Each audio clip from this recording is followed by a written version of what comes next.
Hey everyone, welcome to First Impressions.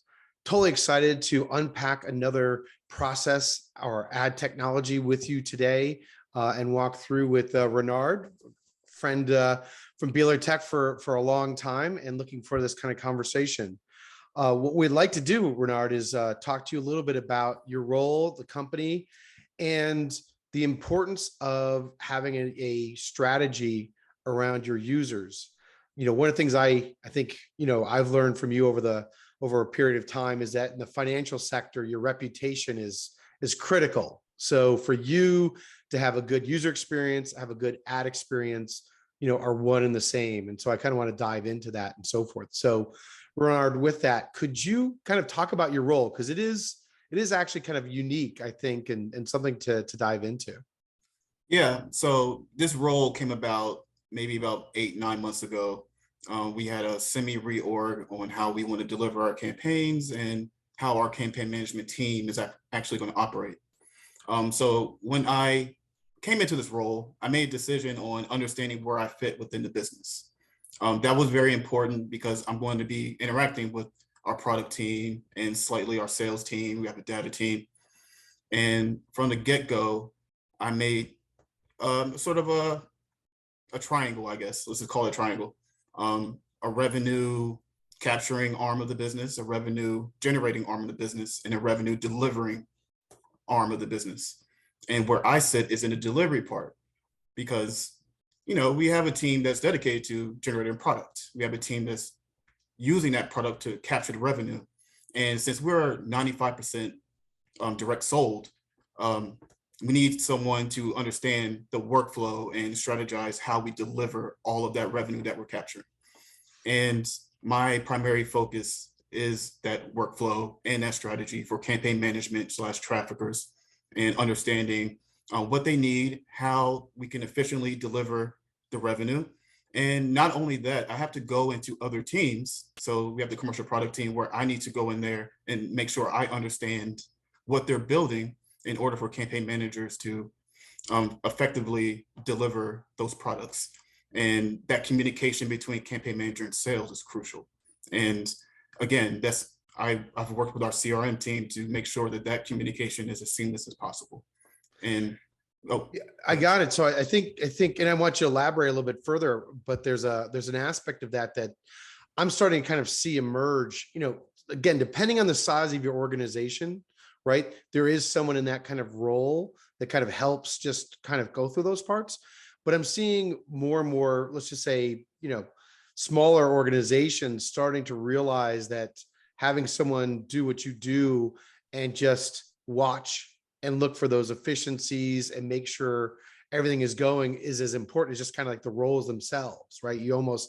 Would you say that in one way, like you're like a translator between the various departments in terms of understanding what each of those each of those departments do? Yep, translator, and I'm the representative for campaign managers because obviously their day-to-day grind is insane. You have questions coming from everywhere, you have things breaking, and they can't fix the broken or troubleshoot and also be their own advocate outside of delivering campaigns. So I sit in the middle of all that and I gather their thoughts and I deliver them. And if something new comes to my plate, I get their feedback and then I run it back up the funnel. So yes, I am sort of that translator / representation of the delivery arm of the business. Got it. And let's take one step back and let's talk about the financial times. And you alluded to it already. You're 95% direct sold. Again, something that not many publishers are taking that much of an approach on focus on direct and so forth. Can you talk a little bit about the financial times, the type of advertisers you have, and how that kind of business model has evolved? Yeah, and that's an interesting one. I started at the Financial Times nearly 8 years ago. And the first thing we learned was the Financial Times business. And then we learned about the advertising base. And a lot of it is, a lot of big banks looking for financial advisors for new product.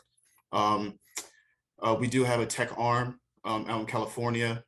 They are tech decision makers. We have a lot of CEOs, we have a lot of tech decision makers within the, subscribe to the Financial Times, which bringing in that user first approach, it makes it an interesting concept for a campaign manager or someone strategizing delivery, because now we're servicing the user that spends a lot of money to subscribe to the Financial Times. And on the flip side, because we have a very limited amount of inventory that we can sell, we have higher CPMs. So we have to have a very good customer service relationship with our advertisers and agencies. And it really creates an interesting dynamic. And my boss, he likes to use an entrepreneurial spirit, giving campaign managers the freedom to make decisions on their business and tapping into me if they need more resource. So they can focus on customer service and I can focus on servicing them so everyone's happy. Got it. So again, not everyone has that situation, but it certainly creates some interesting workflow things to work through, right? So again, what I heard is, you have subscribers who are paying a lot of money, but you want to serve them ads. And if you do the wrong thing on the ad approach, you're potentially losing a lot more than that ad revenue, right? Yeah. And so how do you manage that piece? Or, that sounds like a sales needs to understand that. It sounds like you have to think that from a product perspective. You obviously have to think that from the campaign management perspective. How do you manage and or work to make sure that that ad experience is not taking away from your subscriber experience? Yeah, so it starts from the ground up in my position. So whenever there's a new product, I work with the head of product and he includes me in every conversation. And when they're in sort of the alpha phase, when something is in theory and they want to test it out, they want to make sure that I know so that I can steer them in the right direction, because they don't have that access to campaign managers because they're always busy. So I gather the notes. I have campaign managers in each region where I tap into them. Just one individual that I sort of trust to give me honest feedback. I found that to be very beneficial because I work in the US, we have a UK arm, and we have a Manila and a Hong Kong arm, which each industry has their own different constraints. And so it's beneficial for me to gather the information from them on a new product and deliver that to products. So now they understand, like, oh, so delivery needs X, Y, and Z. Like in the OMS, we need to make sure that something exists. If something needs to be added to the campaign in the CRM, we need to ensure that that's added, and understand that the workflow is important in addition to just building a product, and understanding that that's only step one.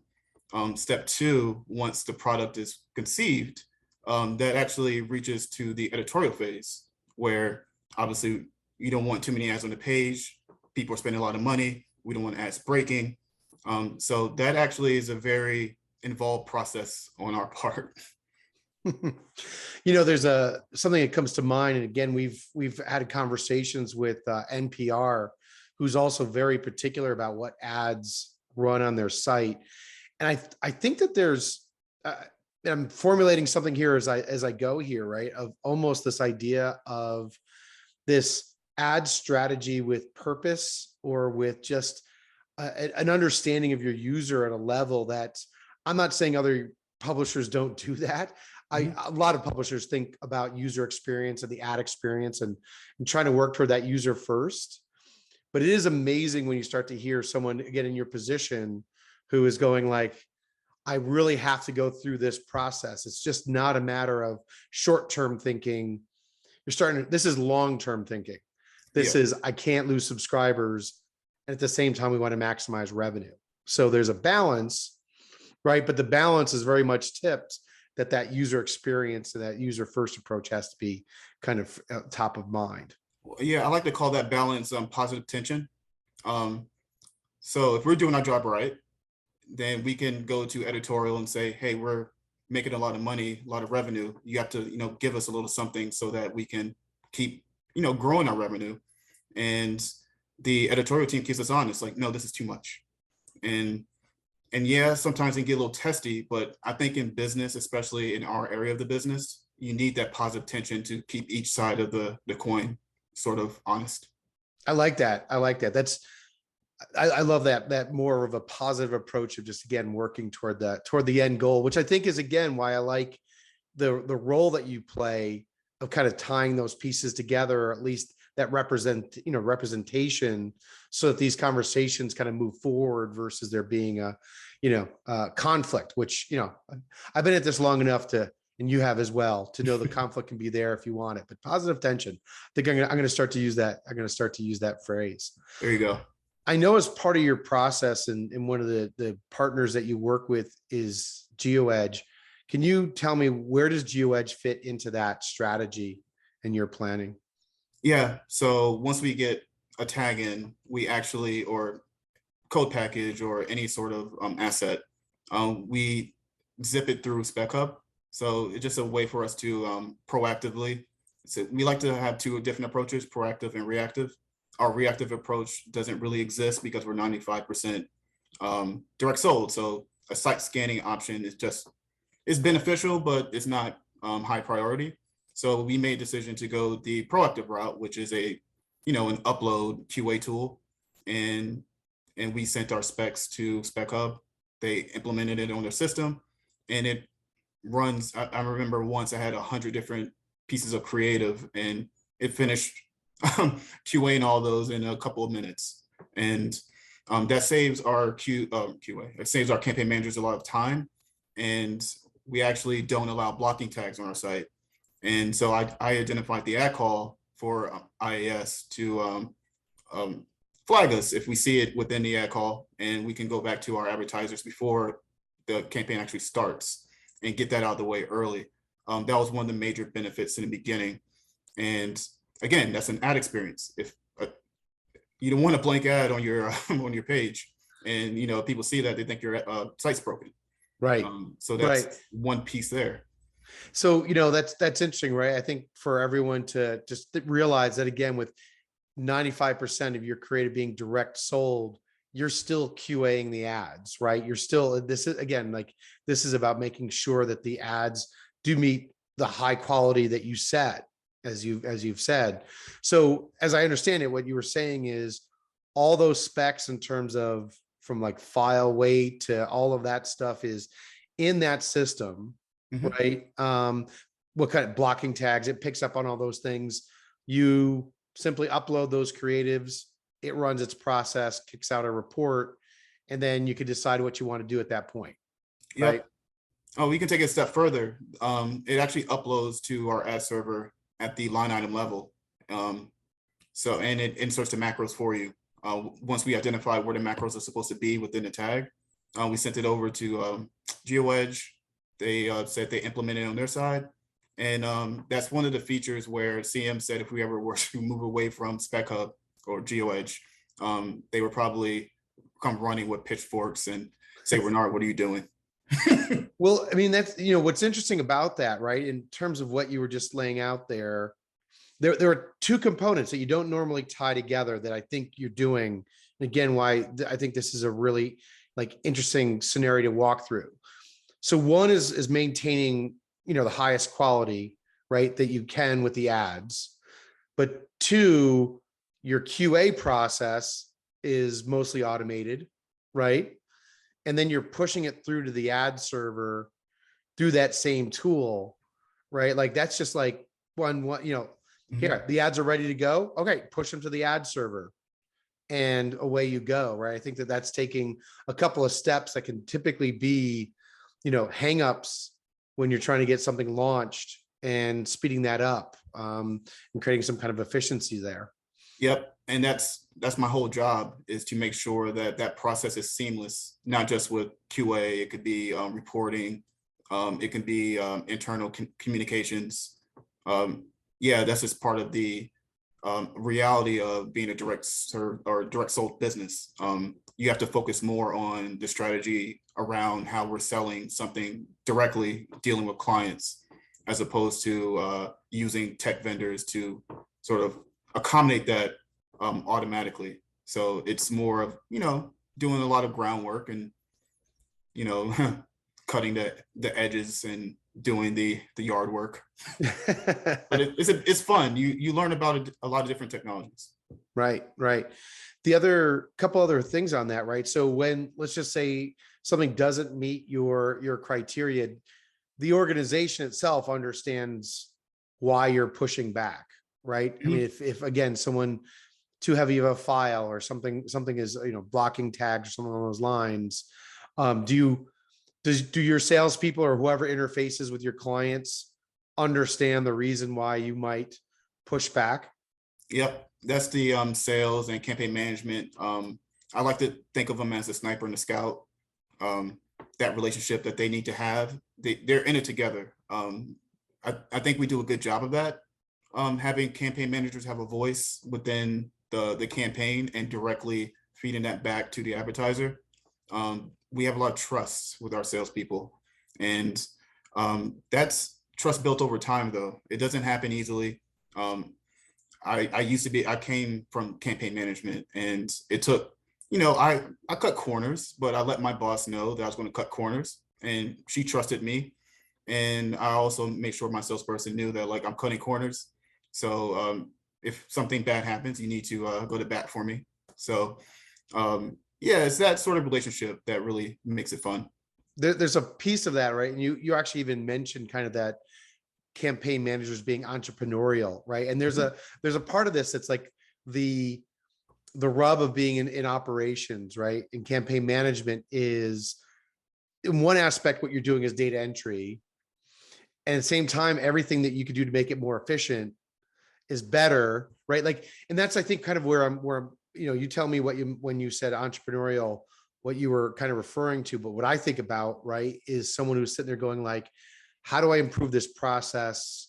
How do I think about the business at a higher level than, you mentioned the 100 creatives. Mhm. You could imagine QAing 100 creatives, how long that would take, and then uploading all those creatives into the line items and not messing that up, Mhm. right? So if you're not entrepreneurial about that, you're sitting there going like, is there a way to do this better and just keep working on that part?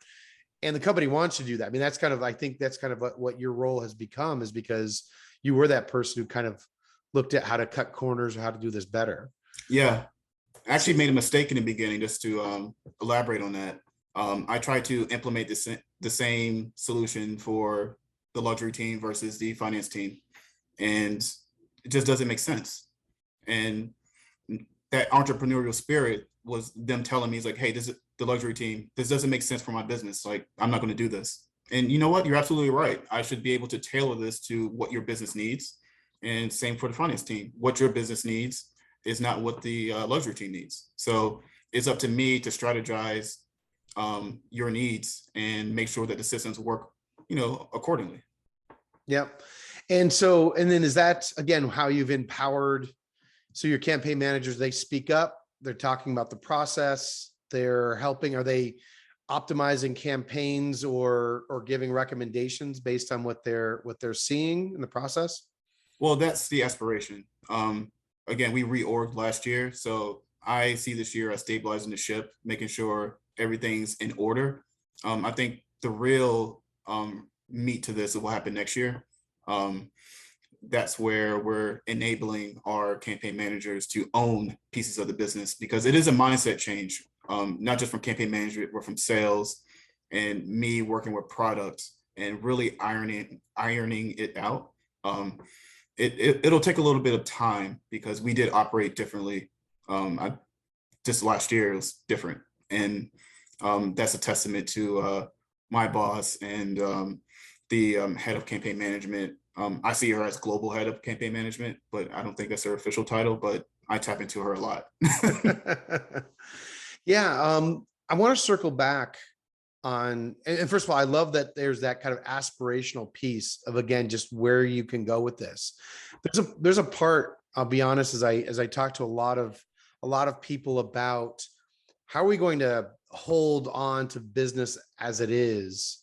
And there's a little bit more of a desire for me to hear more aspirational. How are you building the business?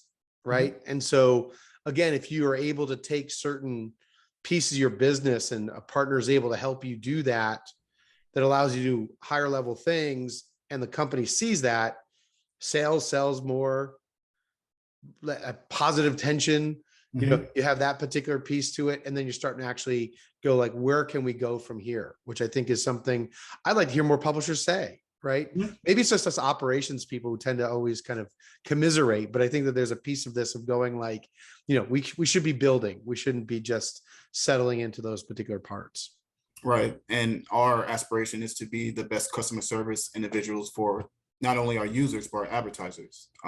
From a delivery perspective, we want to ensure that whatever your needs are can be met in a timely manner.